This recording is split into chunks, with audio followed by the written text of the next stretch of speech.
বুধবার গ্রামীণ রাস্তায় ভারী যান চলাচলে রাস্তা বেহাল হয়ে যাওয়ার আশঙ্কায় বাসিন্দারা ডাম্পার আটকে দিলেন। ধূপগুড়ি ব্লকের ঝুমুরপাড়া সংলগ্ন এলাকায় গ্রামবাসীরা ডাম্পার আটকে দিয়ে বিক্ষোভে সামিল হন। তখনই দেখা যায় ডাম্পারের সামনে অন ডিউটি এয়ারফোর্স লেখা রয়েছে। বাসিন্দাদের অভিযোগ, বায়ুসেনার নাম লিখিয়ে বালি পাথর পাচার চক্র চালানো হচ্ছে আর ভারী যান চলাচলের জেরে গ্রামীণ রাস্তা বেহাল হয়ে পড়ছে। কিছু জায়গায় সড়কে গর্তেও সৃষ্টি হয়েছে। পরে ডাম্পারে থাকা বালি অন্যত্র খালি করিয়ে দেওয়া হয়।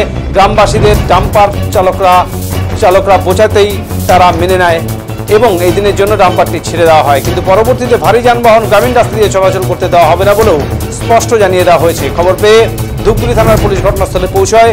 এরপরেই ডাম্পারের নথিপত্র দেখতে চাওয়া হয়, কিন্তু গ্রামের বাসিন্দারা আপোষে মেনে যাওয়ায় পুলিশ আলাদা করে কোনো ব্যবস্থা নেয়নি বলেও জানা গেছে।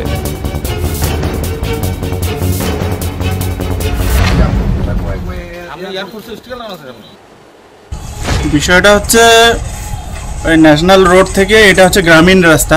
তাই গ্রামীণ রাস্তায় ভারী পণ্য সামগ্রী নিয়ে ভারী যানবাহন যাতায়াত তো নিষিদ্ধ।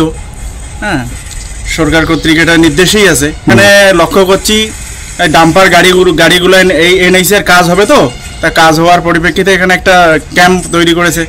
এই ক্যাম্প তৈরি করার জন্য বিভিন্ন সামগ্রী নিয়ে আসছে ভারী যানবাহনের উপর ভর করে। এবার আজকে দেখলাম একটা 16 চাকার ডাম্পার সকাল সে ভোরবেলা নিয়ে আসছে এবং গাড়িতে লেখা আছে এয়ারফোর্স, অন ডিউটি এয়ারফোর্সের হয়তো কোনো মাল পণ্য সামগ্রী এটা বহন করতো।